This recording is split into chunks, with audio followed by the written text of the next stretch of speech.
여러분 안녕하십니까?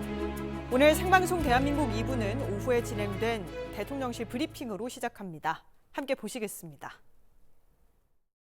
이재명 대통령은 오늘 오전 10시 30분 일본 소프트뱅크의 손정희 회장을 만나 우리나라 AI 산업 및 생태계 발전을 위한 전략 그리고 협력 방안 등에 대해 의견을 나누었습니다.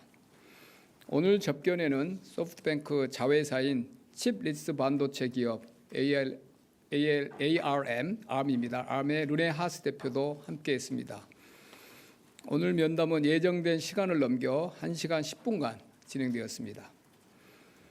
이재명 대통령은 그간 AI 3강 도약을 위한 글로벌 행보를 이어왔습니다. 블랙락, 오픈 AI, 엔비디아에 이르는 협력을 통해 AI 생태계 전반의 역량을 강화해 왔습니다. 또한 에이펙을 계기로 AI 이니셔티브를 회원국 만장일치로 채택하여 아태 지역 AI 허브 국가로의 토대도 마련하였습니다. 최근에는 UAE와의 AI, 에너지 분야 포괄적 협력을 통하여 국내에서 축적한 역량을 해외 시장으로 펼쳐나가는 첫 번째 사례를 만들어내기도 하였습니다. 이런 점에서 스타게이트, 비전펀드 등 세계적인 투자자이면서 전략가인 손정희 회장과의 면담은 대통령의 글로벌 행보의 연속선상에 있습니다. 먼저 대통령께서는 첫눈이 온 후 손 회장님을 만나게 돼서 반갑고 대한민국은 변혁기마다 손 회장께 큰 영감을 받았는데 오늘도 새로운 통찰을 기대한다는 말씀으로 면담을 시작했습니다. 손 회장은 김대중 대통령에게는 첫째, 둘째, 셋째도 브로드밴드라고 하였고 문재인 대통령께는 첫째, 둘째, 셋째도 AI라고 조언했는데 이재명 대통령께는 첫째, 둘째, 셋째도 ASI에 역량을 집중하라고 조언 드린다고 말했습니다. ASI는 사람보다 1만 배 이상 뛰어난 초인공지능이고 앞으로 모든 국가와 기업들은 ASI 시대를 준비해야 하고 국민들에게 보편적 접근권을 보장할 수 있도록 역량을 집중해야 한다고 말하였습니다. 손 회장은 ASI 구현을 위해서는 4가지 자원, 즉 에너지, 반도체, 데이터, 교육이 반드시 필요하다고 강조하였습니다. 먼저 한국의 상황을 고려할 때 ASI 구축을 위하여 데이터 센터 증설이 필요하고 이를 뒷받침할 에너지 확보에 보다 힘써야 한다고 조언하였습니다. 반도체, 특히 메모리 분야는 한국이 세계 최고 순위인데 ASI가 진행될수록 반도체의 중요성과 수요는 엄청나게 증가될 것으로 평가했습니다. 아울러 교육의 중요성을 강조하면서 교육은 투자 대비 효용이 가장 높은 분야이며 AI 교육을 위한 대통령의 강력한 리더십이 필요하다고 제언하였습니다. 특히 두 분은 AI에 대한 접근권을 인간의 기본권으로서 보장해야 한다는 데 인식을 같이 하였습니다. 대통령은 AI 양극화를 해소하고 모든 사람이 AI를 활용할 수 있는 AI 기본사회 구현을 위하여 국제적 협력의 필요성을 강조하였습니다. 또한 대한민국 국민 모두가 AI 역량을 보유할 수 있게 하고 더 나아가 제3세계 개도국 국민들의 AI 접근권을 보장할 수 있도록 노력할 것이라고 밝혔습니다. 한편 오늘 접견에 함께한 르네 하스가 대표로 있는 ARM은 세계 최대 칩리스 기업으로 이번 방안은 우리나라의 반도체 전략과 생태계를 인정하고 협력 방안을 모색하기 위한 것입니다. 구체적으로 산업통상부와 ARM은 한국의 반도체 AI 산업 강화를 위한 양해각서를 체결했습니다. 이를 기반으로 양측은 앞으로 워킹 그룹을 형성하여 가칭 ARM스쿨 설립을 협의할 계획입니다. ARM스쿨은 ARM이 강점을 가진 반도체 설계에 특화된 교육기관으로서 동기관을 통해 글로벌 최고 수준의 설계 인력을 약 1,400여 명 양성할 예정입니다. 이는 한국 반도체 산업이 상대적으로 취약한 팹리스 등 시스템 반도체 분야를 강화할 귀중한 자산이 될 것입니다. 이를 위해 산업부는 반도체 특성화 대학원 지정 등을 속도감 있게 추진해 나갈 계획입니다. 광주과학기술원을 우선적인 후보로 검토 중입니다.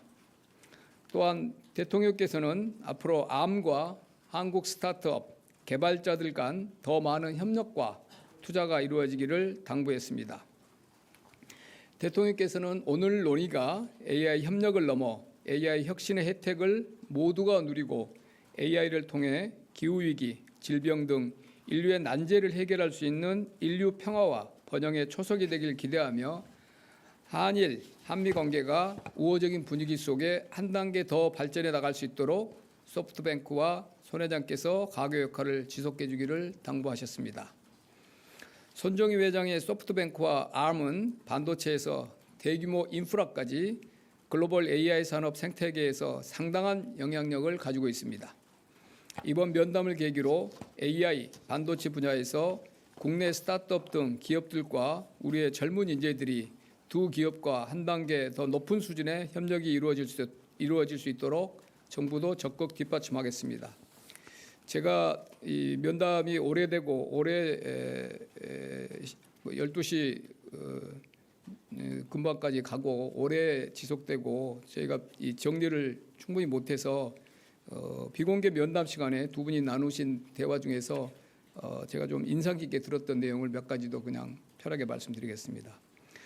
여기 간략히 요약이 돼 있지만 이 AI 이 시대를 제대로 이끌어가기 위해서는 강하고 책임감 있는 지도자가 필요한데 이재명 대통령이 이미 이 분야 현명한 전략으로 이 분야를 리드하고 계셔서 존경한다 이런 말씀을 하셨고요. 두 분의 인식이 상당 많이 겹쳤습니다.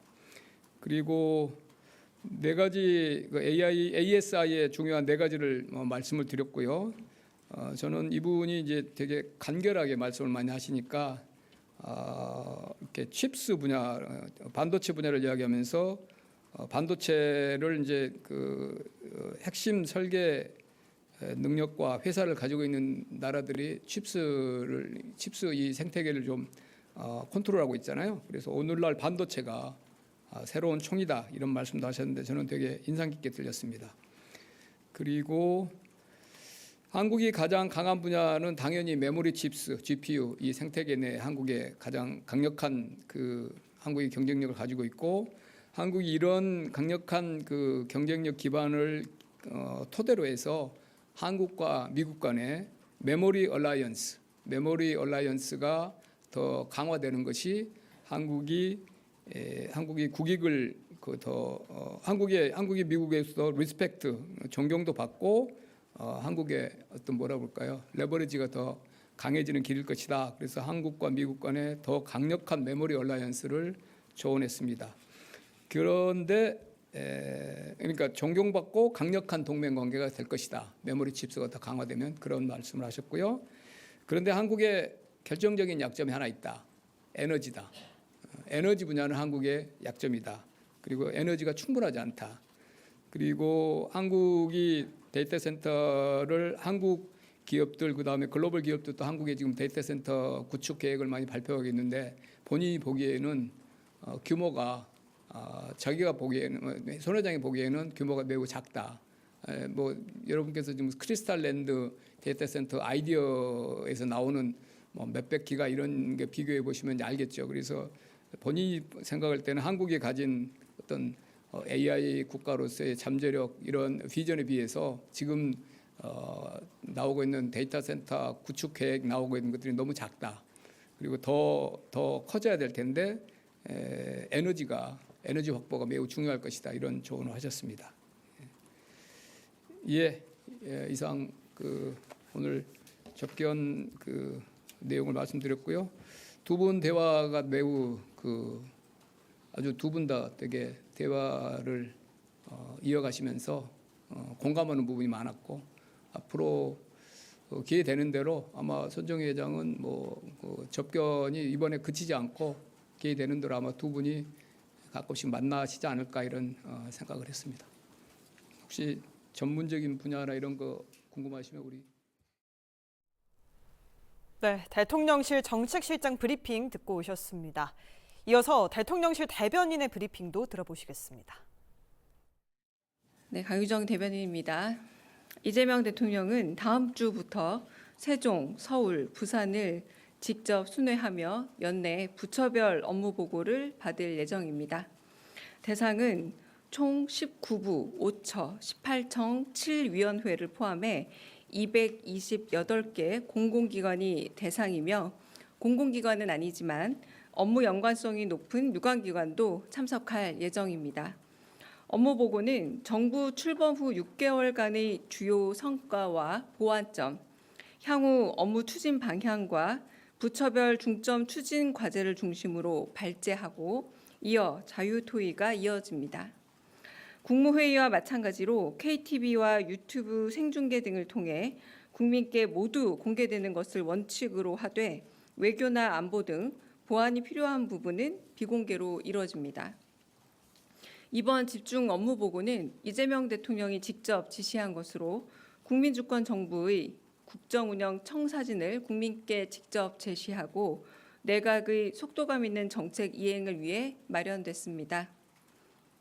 부처별 업무 보고가 생중계되는 건 처음이며 국민주권정부의 국정 철학을 국민과 나누고 정책 이행 과정의 투명성을 높이기 위한 조치입니다.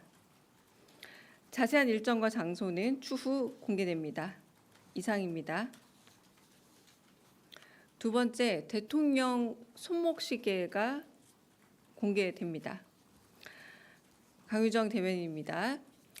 대통령실은 이재명 대통령 취임 6개월을 맞아 대통령 손목시계를 오늘 공식적으로 공개합니다. 이번 손목시계는 제품 기획 단계부터 디자인 전문가들이 참여해 대통령 기념품으로서의 상징성과 완성도를 높였습니다. 먼저 시계 앞면에는 전통적인 대통령 손목시계와 같이 대통령의 휘장과 서명이 들어갔습니다. 또한 전통의 태극 문양을 넣어 제품의 신비적 완성도를 높이면서도 대한민국의 정통성을 잇고 국민 통합을 기원하는 의미도 담았습니다. 시계 뒷면에는 이 대통령의 자필 글씨체로 국민이 주인인 나라라는 문구를 새겼습니다. 이는 언제 어디서나 국민과 소통하며 국민의 주권 의지를 반영하겠다는 대통령의 뜻을 담은 것입니다. 대통령실은 이번 손목시계 공개를 계기로 대통령의 1시간, 공무원의 1시간은 온 국민의 5,200만 시간과 같다라는 대통령의 국정 철학을 다시금 마음에 되새기겠습니다. 이를 바탕으로 국민의 삶이 보다 나아질 수 있도록 국정 운영에 더욱 매진하겠습니다. 이상입니다.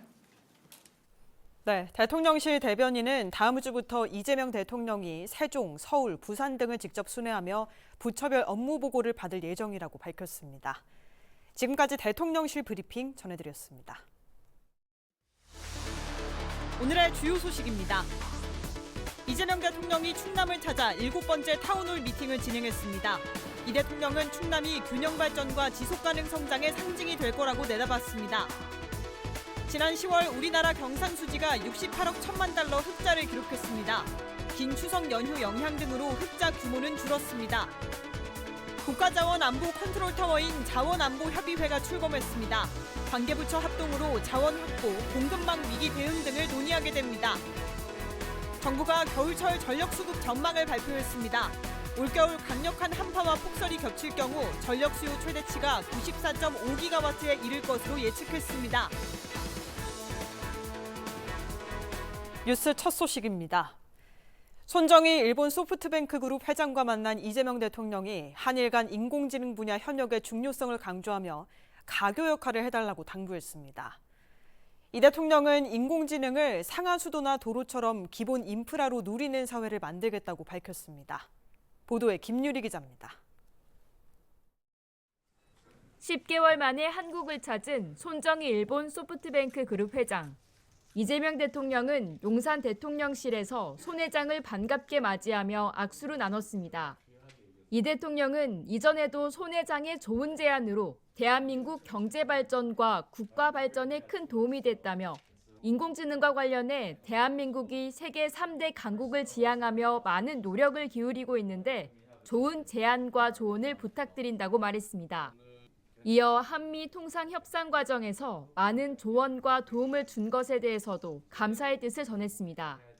이 대통령은 인공지능을 상하수도나 도로처럼 기본 인프라로 누리는 사회를 만들겠다고 밝혔습니다. 그러면서 한일 간의 인공지능 분야에 관한 협력이 매우 중요하다고 생각한다고 강조했습니다. 한일 간의 협력, 인공지능 분야에 관한 협력이 매우 중요하다고 생각하고 거기서 우리 손 회장께서 일종의 가교 역할 이런 것들을 좀 해주셨으면 하는 바람도 가지고 있습니다. 손 회장은 이날 ASI, 즉 초인공지능을 핵심 화두로 꺼냈습니다. 초인공지능은 인간의 두뇌보다 10,000배 더 뛰어난 인공지능을 의미하는데 AI를 통제하는 것에서 벗어나 조화롭게 살아가는 방법을 고민해야 한다고 강조했습니다. So instead of we think we can control them, we can teach them, we can manage them, we have to start to harmonize. We have to start to synchronize. We have to start to respect.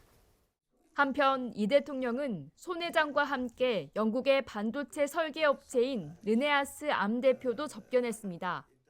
산업통상자원부와 암은 이 자리를 계기로 양해각서를 체결하고 워킹그룹을 형성해 암스쿨을 설립할 예정입니다. 이를 통해 글로벌 최고 수준의 반도체 설계 인력 1,400여 명을 양성할 계획으로 시스템 반도체 분야를 강화할 귀중한 자산이 될 것이라고 대통령실은 밝혔습니다. KTV 김유리입니다. 이재명 대통령이 충청남도를 찾아 7번째 타운홀 미팅을 진행했습니다. 이 대통령은 충남 지역을 첨단 산업이 빠르게 성장하는 우리 경제 핵심 거점이라고 평가하고 균형 발전과 지속 가능 성장의 상징이 될 것으로 내다봤습니다. 이혜진 기자의 보도입니다. 이재명 대통령이 7번째 타운홀 미팅 지역으로 충청남도를 찾았습니다. 이 대통령은 충남이 우리 국토의 중간이자 정치적으로도 중심적 역할을 하는 곳이란 말로 타운홀 미팅에 서두를 열었습니다. 이 대통령은 앞서 SNS를 통해서도 충남이 첨단 산업이 빠르게 성장하는 우리 경제 핵심 거점이며 균형 발전과 지속 가능한 성장의 상징이 될 걸로 전망한 바 있습니다. 이 대통령은 다만 모든 자원이 서울과 경기 지역을 비롯한 수도권에 몰려 있어 국가의 성장과 발전을 심각하게 저해하고 있음을 우려했습니다. 더 나아가 현 상태를 유지하는 것조차도 지금처럼 수도권 집중이 심화되면 불가능할 거라며 지역 투자와 균형 발전이 대한민국이 생존할 수 있는 유일한 길이라고 강조했습니다. 근본적인 문제는 수도권 집중이죠.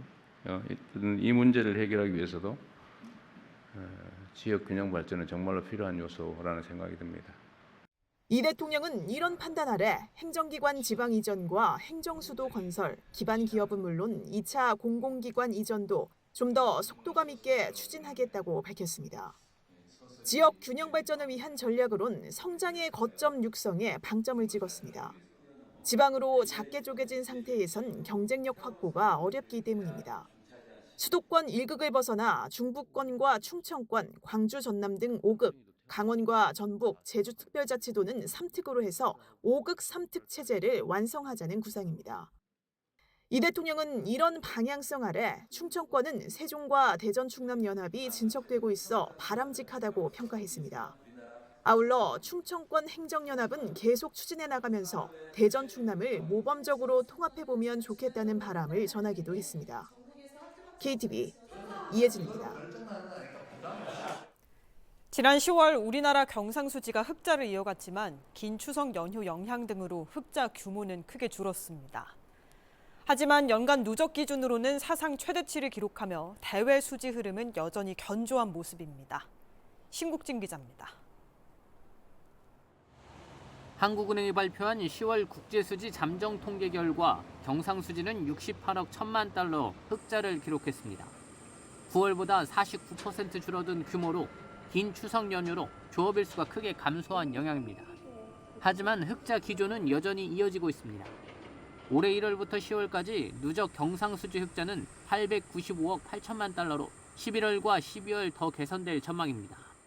경상수지 흑자 규모가 전월보다 축소되었지만 11월부터는 명절 효과가 사라지고 사상 최대 실적을 기록한 반도체 수출을 중심으로 상당한 무역 흑자를 보이고 있는 만큼 경상수지 흑자 규모도 100억 달러 이상의 높은 수준을 회복할 것으로 전망됩니다.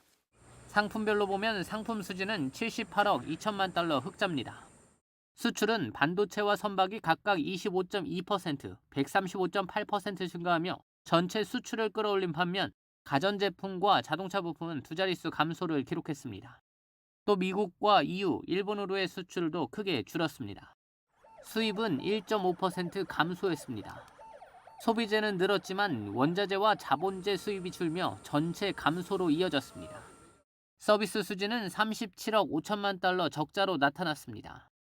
추석 연휴로 출국자 수가 늘었고 반도체 장비용 소프트웨어 사용료 등 컴퓨터 서비스 지급이 증가하며 적자폭이 확대됐습니다. 본원 소득 수지는 배당을 중심으로 29억 4천만 달러 흑자, 이전 소득 수지는 소폭 적자를 기록했습니다. 금융계정에서는 순자산이 68억 1천만 달러 증가했습니다. 증권 투자가 두드러졌는데 내국인의 해외 주식 투자가 한 달 사이 180억 4천만 달러, 전월 대비 2배 이상 증가했습니다. 외국인의 국내 투자도 주식을 중심으로 52억 달러 증가했습니다. KTV 신국진입니다. 국가자원안보 컨트롤타워인 자원안보협의회가 출범했습니다. 관계부처 합동으로 자원 확보, 공급망 위기 대응 등 자원안보 정책을 논의하는 장인데요. 조태용 기자가 보도했습니다. 우크라이나 전쟁 장기화 등 지정학 갈등과 중국과 같은 핵심 자원 보유국의 자원 무기화 추세가 심화되고 있습니다. 원유, 천연가스 등 주요 핵심 자원을 수입에 의존 중인 우리나라에는 리스크로 작용합니다. 정부가 상시화된 공급망 위기 대응을 위해 자원안보협의회를 출범시켰습니다. 자원안보 관련 정책을 심의하는 협의체로 산업통상부 장관을 위원장으로 관계부처 차관을 위원으로 합니다. 민관 전문가로 구성된 자원안보 자문단을 보좌기구로 운영하며 핵심 자원별 분과를 운영합니다. 자원안보협의회를 대한민국 진짜 성장의 지지대로 삼아 핵심 자원 확보, 전략기술 보호, 공급망 강화가 산업 기반 공고화로 선순환되는 외부 충격에 흔들림 없는 산업 경제안보 체제를 구축해 나가겠습니다. 첫 회의에서는 자원안보 위기 조기경보 체계 운용 방안이 논의됐습니다.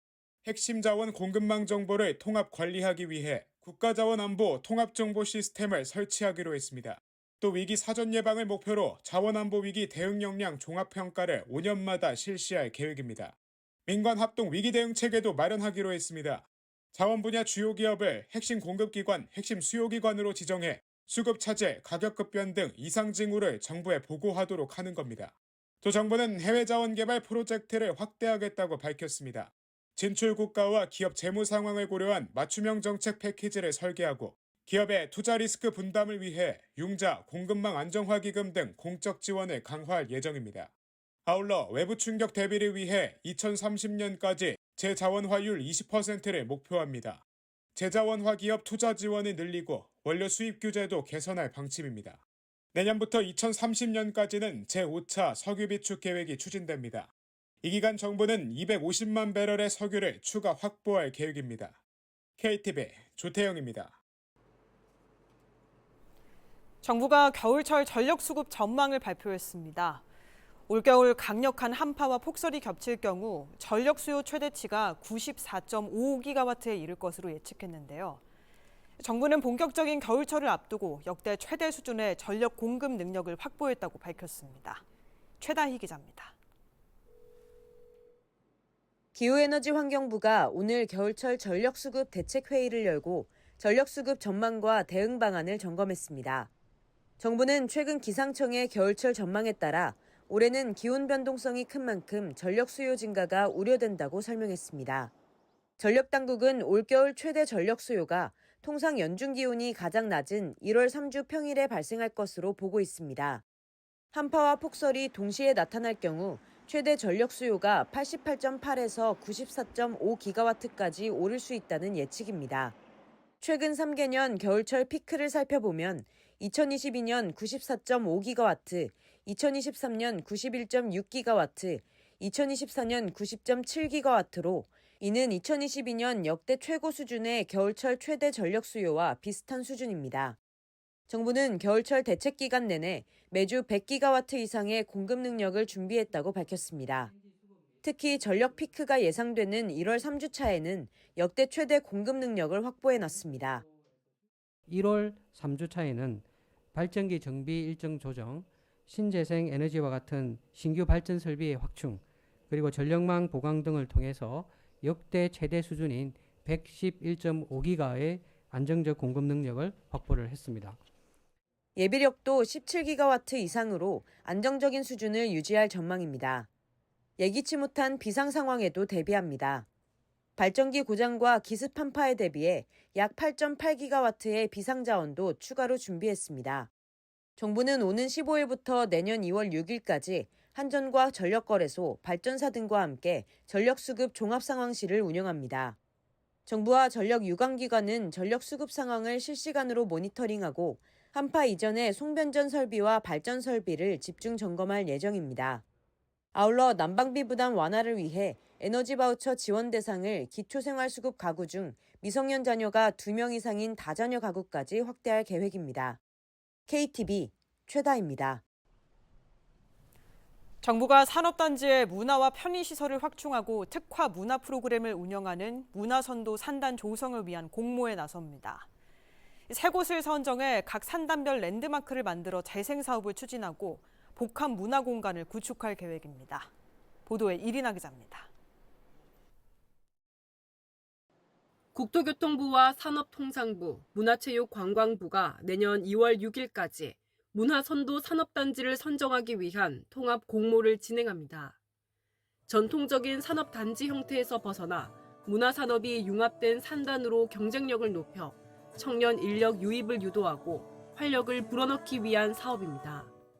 앞서 올해 초 구미와 창원, 완주가 첫 문화선도 산단으로 선정돼 산단의 역사성을 담은 랜드마크를 조성하고 근로자와 지역 주민이 참여해 문화 수요를 발굴하는 협력 사업이 진행 중입니다.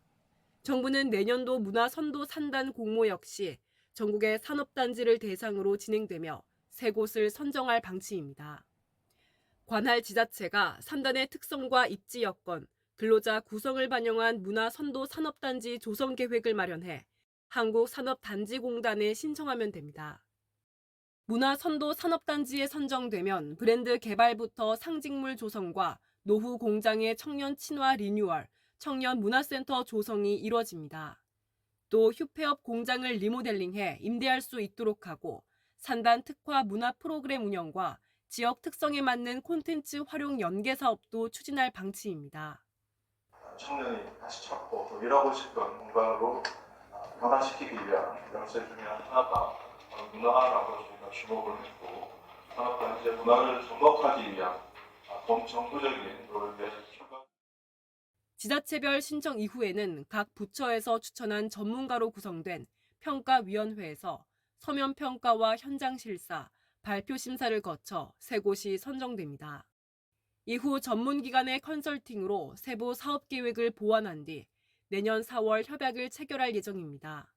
정부는 문화선도산단 조성 사업을 통해 기존의 산업단지가 단순히 생산 공간을 넘어 문화가 있는 지속 가능한 공간이자 지역의 거점으로 거듭날 수 있도록 적극 지원해 나간다는 계획입니다. KTV 이리나입니다. 올해 10월까지 국경을 오가는 단계에서 적발된 마약이 2,913kg으로 집계됐습니다. 역대 최대 적발 중량인데요.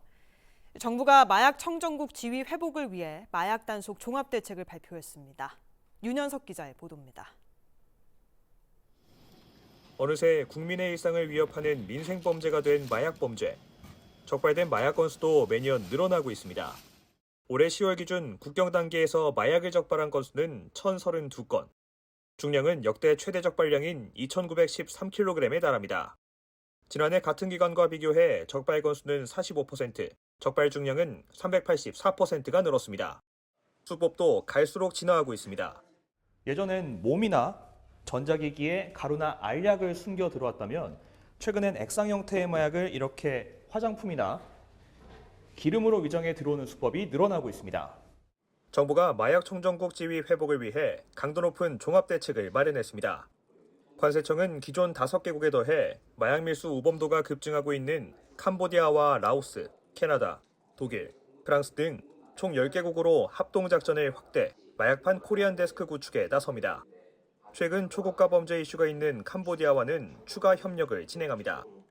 내년 1월에는 한 캄보디아 관세청장 회의를 개최하여 마약 등 초고가 범죄에 대응한 방안을 강구하도록 하겠습니다. 단속 정보 체계도 강화합니다. 국내 기관, 민간과 정보 공조를 확대하고 마약 정보를 통합 관리하는 마약정보센터를 신설합니다. 공항 검색을 강화해 마약 은닉 의심자에 대해서는 위험 물품이 발견되지 않더라도 우선 신체 검색을 할 수 있도록 법 개정을 추진합니다. 우범 항공편의 경우 착륙 후 검사를 기존 인천공항 제1터미널에서 전체 터미널로 확대합니다. 조직과 인력, 장비, 시스템 등 단속 인프라도 개선합니다. 통관검사 시스템을 마약검사 전담 시스템으로 개선하고 마약 반입 가능성이 있는 모든 공항만에 밀리미터파 검색기 등 탐색 장비와 엑스레이 동시구현 시스템을 확대합니다. 이 밖에도 외부 전문가로 구성된 마약밀수 국경단속 전략위원회를 출범, 정기적으로 단속 현황을 공유하고 정책, 제도 개선도 추진합니다. KTV 윤현석입니다.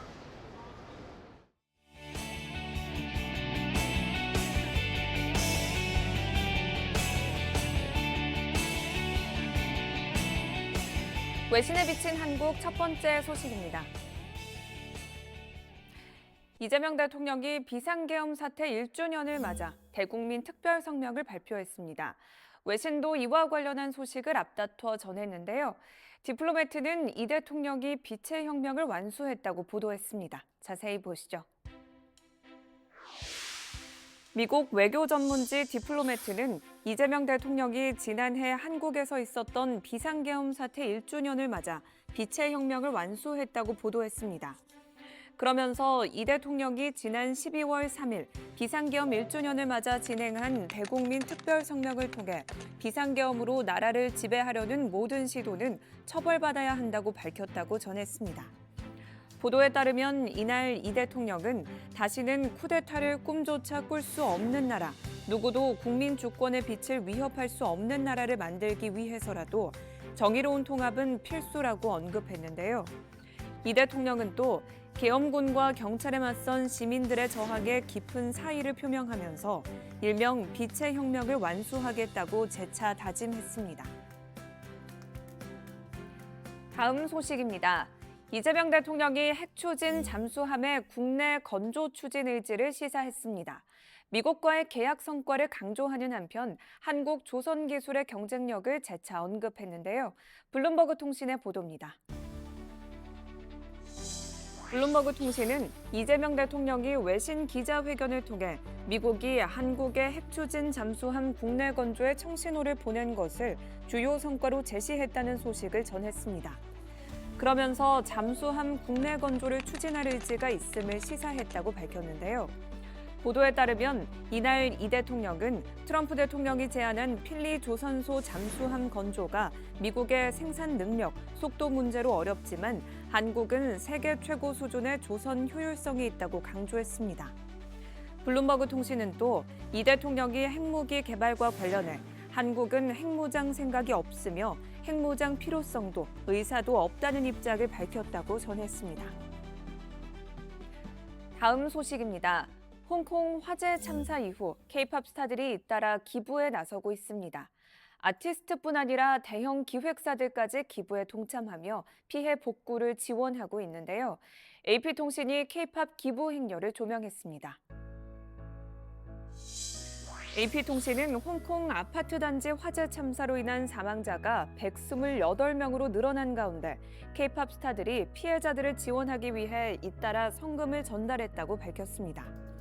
보도에 따르면 에스파, 스트레이키즈, 라이즈, 엑소, 첸백시 등 유명 K-팝 그룹이 홍콩 화재 참사 기부 행렬에 참여했는데요.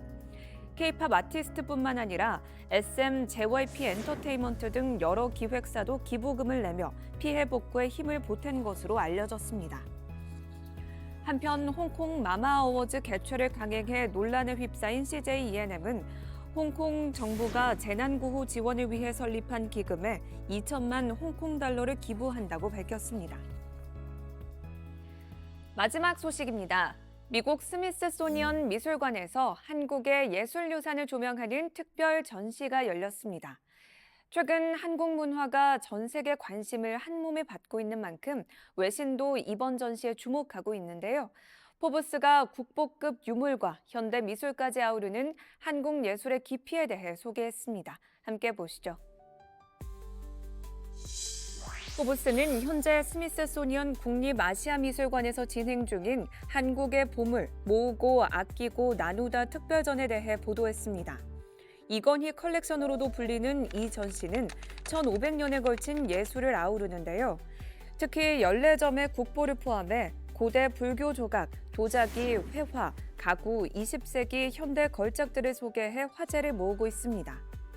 이번 전시와 관련해 포브스는 한국의 대중 콘텐츠가 종종 한국의 풍부한 예술 문화유산을 참고한다고 설명하면서 이러한 유산을 탐구하는 일은 오늘날 K-문화에 대한 감상도를 더욱 높여줄 것이라고 전했습니다. 지금까지 외신에 비친 한국 전해드렸습니다.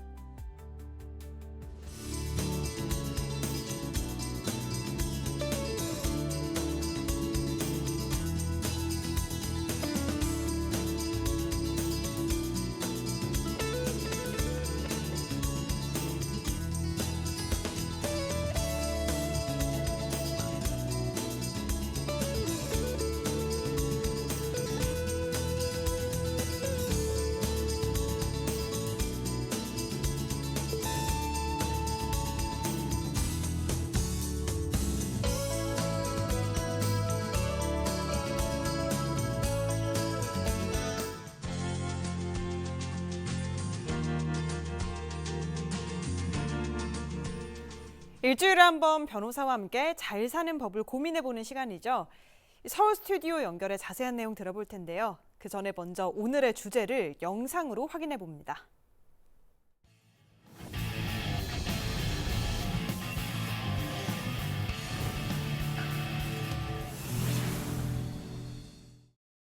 이곳은 잘 나가는 것처럼 보이는 회사입니다. 하지만 안녕하십니까. 신입이 선배보다 먼저 와야 되는 거 아니야? 요즘 애들은 약에 빠졌어. 억울하면 그만두라 그래. 뭘 잘했다고 지금 여기서 쉬고 있어. 유난이다 유난. 조용히 다 들리겠어. 직장의 많은 분들이 직장 내 괴롭힘으로 퇴사를 고민하고 있습니다. 무슨 일 있어? 어디 아픈 건 아니지? 잘했네. 책감 그만 좀 고치자. 당신의 회사는 직장 내 괴롭힘 없는 잘 나가는 회사입니까? 괴롭힘 아웃, 갑질 아웃. 고용노동부.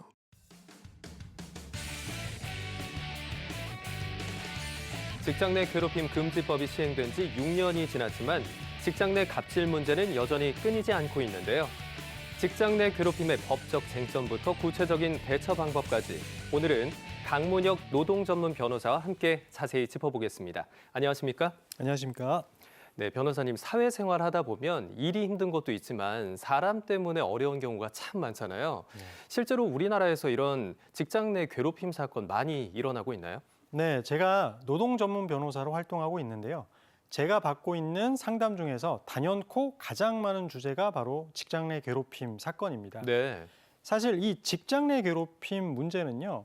2019년에 근로기준법이 개정되면서 소위 직장 내 괴롭힘 금지법이죠.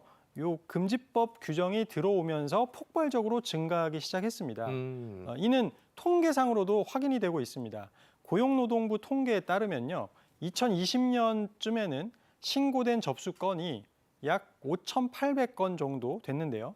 4년 후 2024년 기준으로는 약 12,000여 건이 접수된 것으로 파악되고 있습니다. 굉장히 많이 늘었네요. 네, 불과 5년도 되지 않은 기간 내에 2배 이상 사건 수가 폭증한 건데요.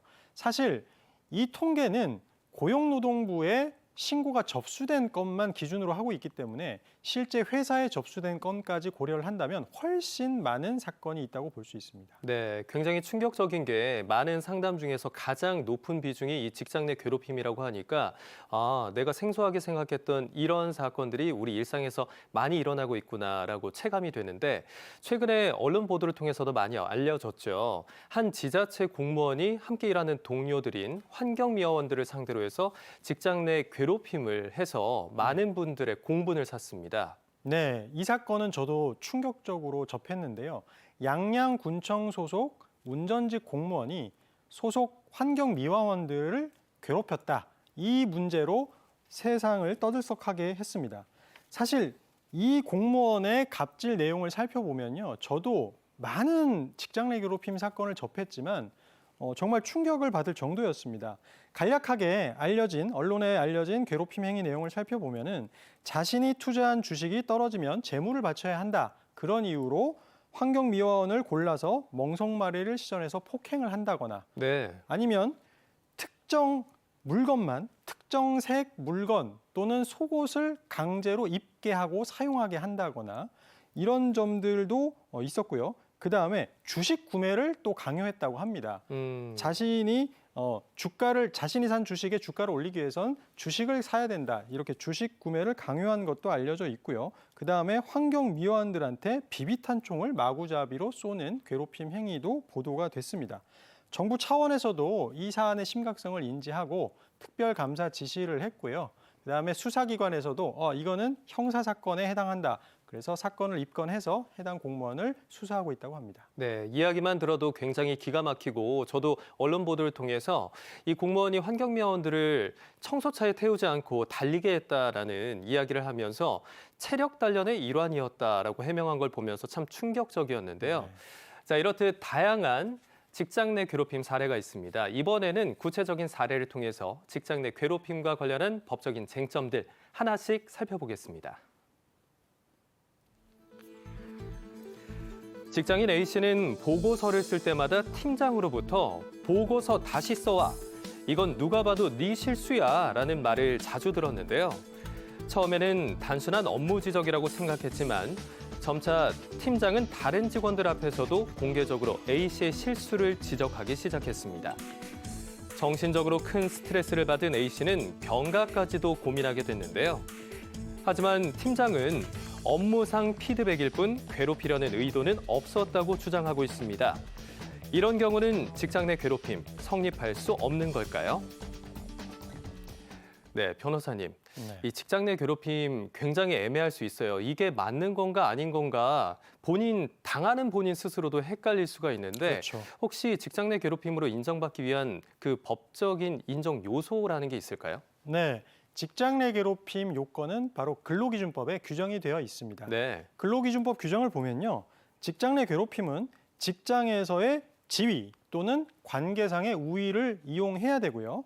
이러한 우위를 이용해서 업무상 적정 범위를 넘어서 다른 근로자에게 신체적, 정신적 고통을 주거나 근무 환경을 악화시키는 행위를 의미한다고 규정하고 있습니다. 그런데 실무에서 특히 문제되는 것이 바로 업무상 적정 범위를 넘는 행위에 해당하느냐, 바로 이 부분인데요. 이 사안에서도 이 요건이 문제가 될 겁니다.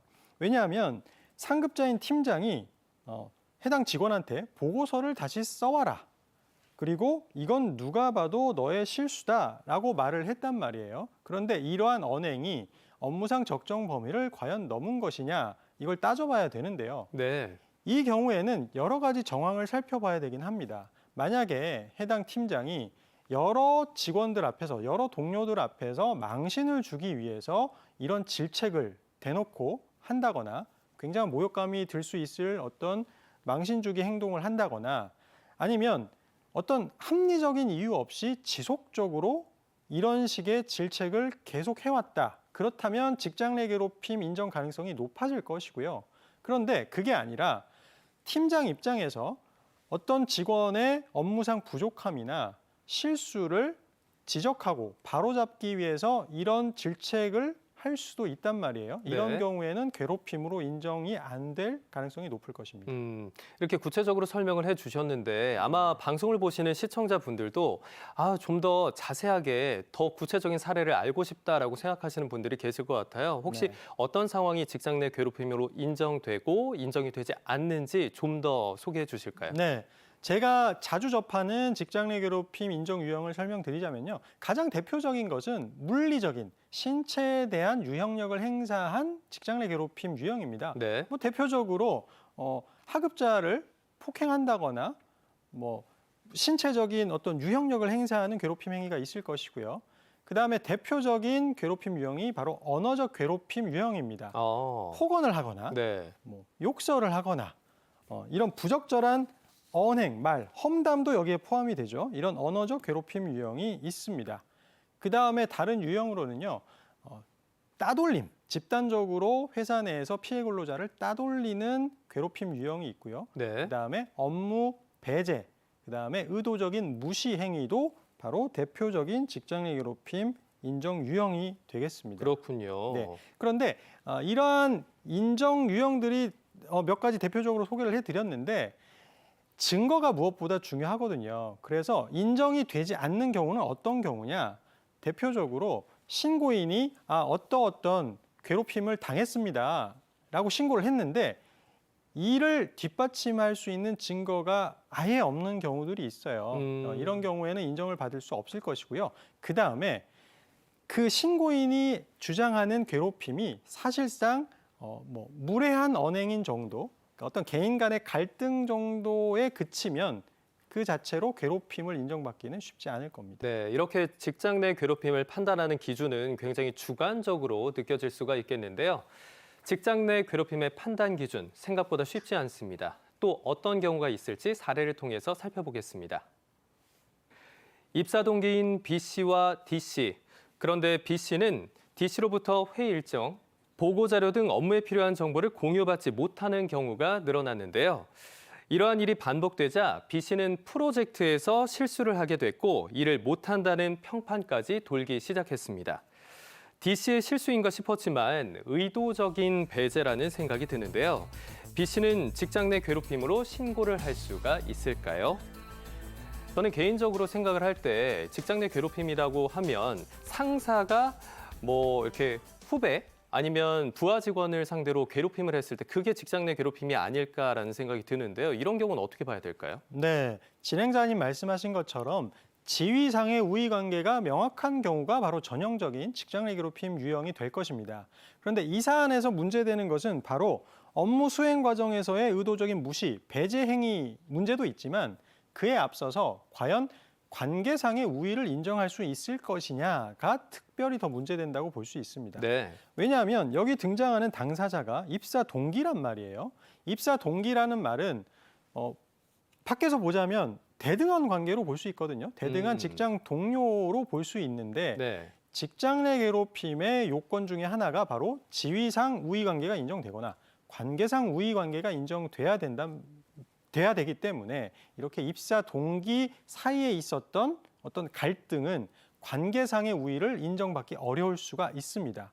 그런데 여기서 꼭 알아두셔야 될 것이 관계상의 우위, 이게 어떤 경우에 인정될 것이냐인데요. 꼭 동기라고 해서 무조건 관계상의 우위가 인정되지 않는다. 이건 아닙니다. 동기 사이에도 누군가는 관계적으로 더 위에 있다라고 판단이 될 수 있는 거군요. 그렇죠. 대표적인 경우가 바로 다수의 직원들이 합세해서 특정인, 여기서는 B를 업무상 배제하거나 따돌린 게 입사 동기 혼자만이 아니라 다수가 합세해서 그런 행위를 했다. 그러면 관계상의 우위를 인정할 수 있을 것이고요.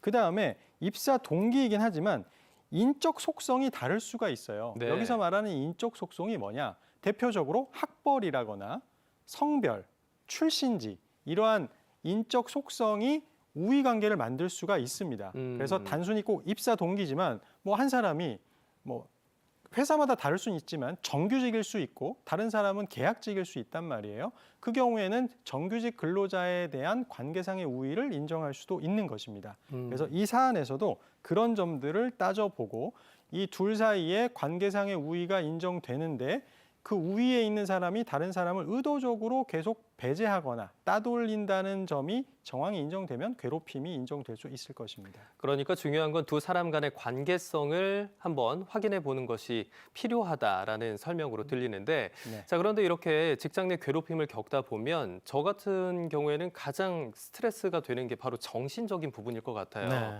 혹시 산업재해로 인정받을 수 있는 여지는 없을까요? 네, 최근에 많이 문제되는 주제이기도 하고요. 실제로 산재로 인정되는 경우가 종종 있습니다.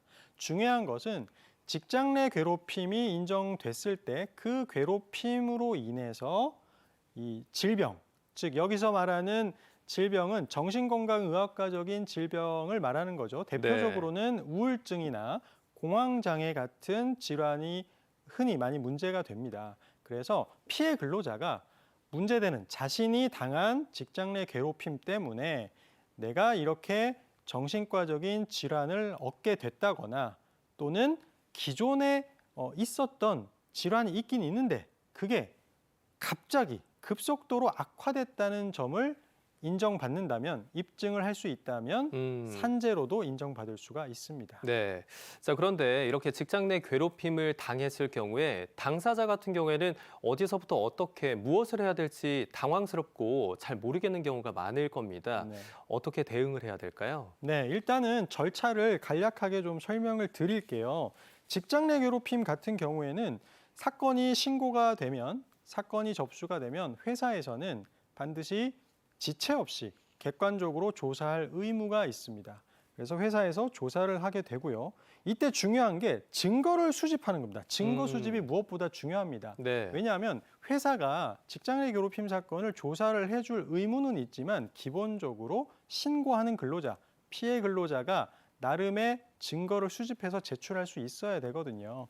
그래서 이 진술 외에, 피해 근로자의 진술 외에 그 진술을 뒷받침할 수 있는 증거를 어떻게 수집하느냐가 가장 중요하다고 볼 수 있겠습니다. 네, 방금 전에 입증할 증거를 확보하는 게 가장 중요하다고 설명을 해주셨는데 네네. 그러면 혹시 당사자들 간의 대화 내용을 휴대폰으로 녹취하는 것도 괜찮을까요? 네, 일단 원칙적으로 대화 당사자가 상대방과의 대화를 녹음하는 것은 형사처벌되지는 않습니다. 그렇군요. 예, 설령 상대방의 동의 없이 무단으로 녹음했다 하더라도 형사처벌되지 않고요. 그다음에 증거로서 효력도 다 있습니다. 그래서 우리나라에서는 사실 대화 녹음이 많이 증거로 사용되고 있고요. 네. 다만 음성권 침해라는 별도의 손해배상 문제가 발생할 수는 있어요.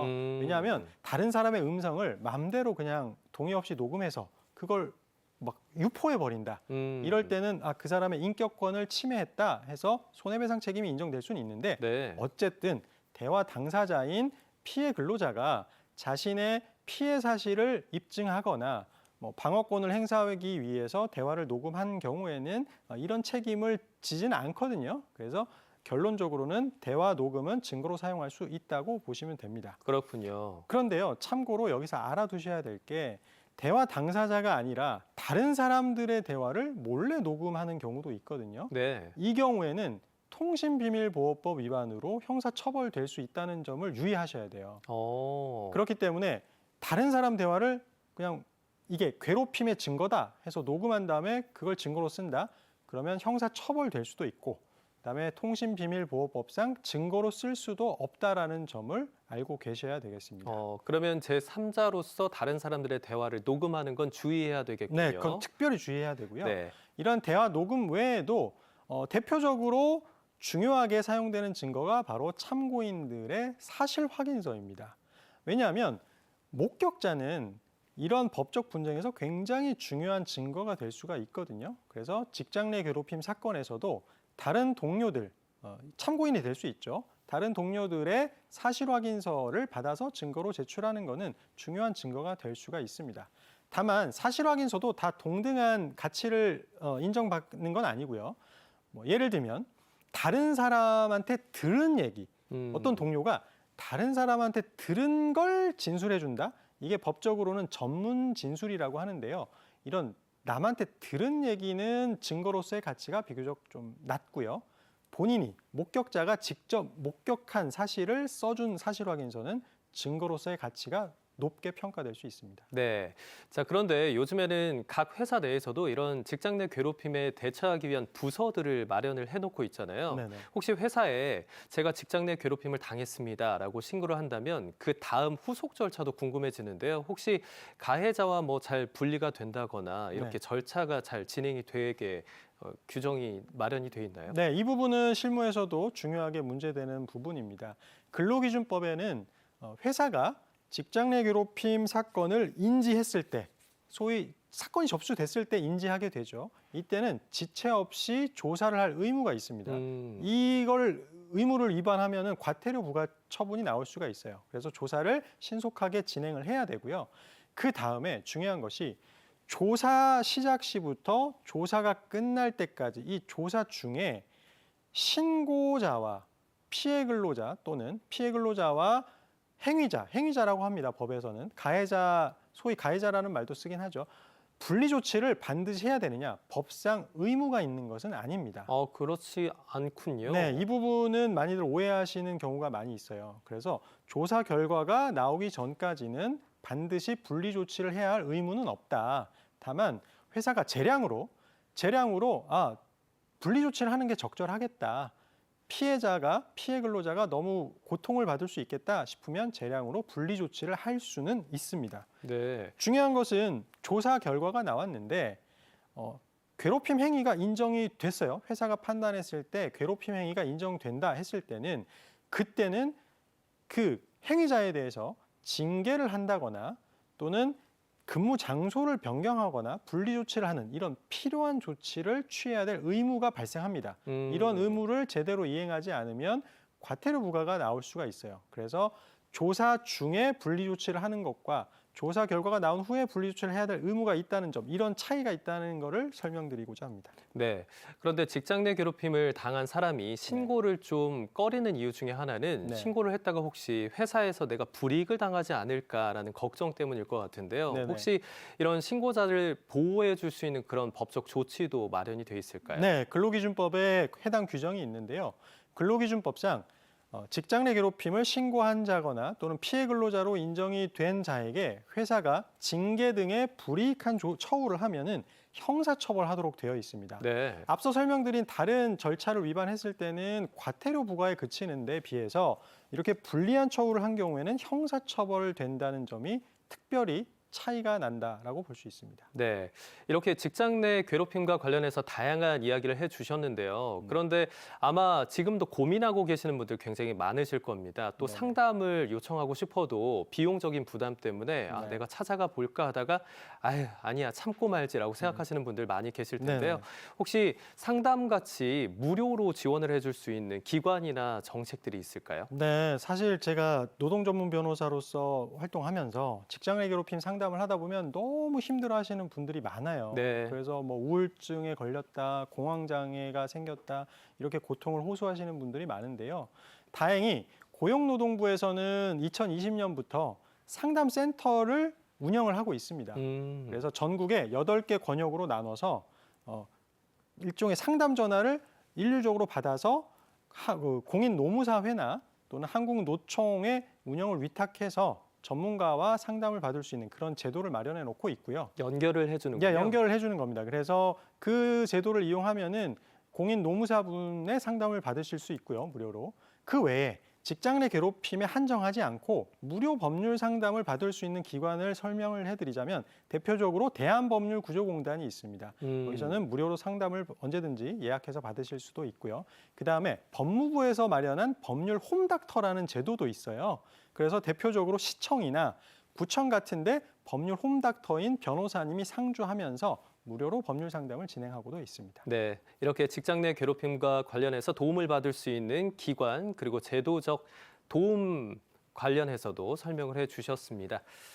자, 일터에서 누군가에게 상처를 줄 권리는 그 누구에게도 없습니다. 안전한 일터를 위해서는 우리 모두의 관심과 용기 있는 행동이 필요하다는 점 꼭 기억하시길 바라겠습니다. 지금까지 강문혁 변호사와 함께했습니다. 오늘 말씀 고맙습니다. 감사합니다.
함께 하잖아.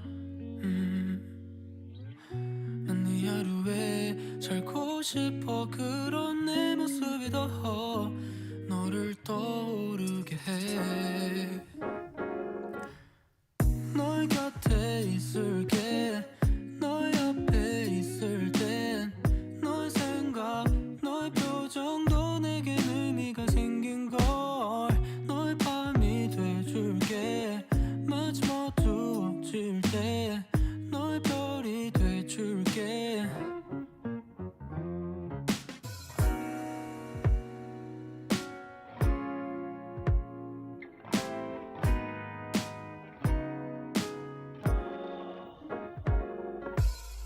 날개로 사랑은 정해졌어. 운명처럼 우린 자꾸 마주치게 돼. 이 하루에 살고 싶어. 그런 내 모습이 더 너만 생각나게 해. 너의 곁에 있을게. 너 옆에 있을 때 너의 생각, 너의 표정도 내게 의미가 생긴 걸. 너의 밤이 돼. 2026학년도 수능 성적표가 오늘 배부됐습니다. 본격적인 대입 진학 준비가 시작되는 만큼 정시 지원 전략 꼼꼼히 세우셔서 모두 꿈꾸는 진로에 한 걸음 더 다가가시길 바랍니다. 오늘 저희가 준비한 소식은 여기까지입니다. 시청해주신 여러분 고맙습니다.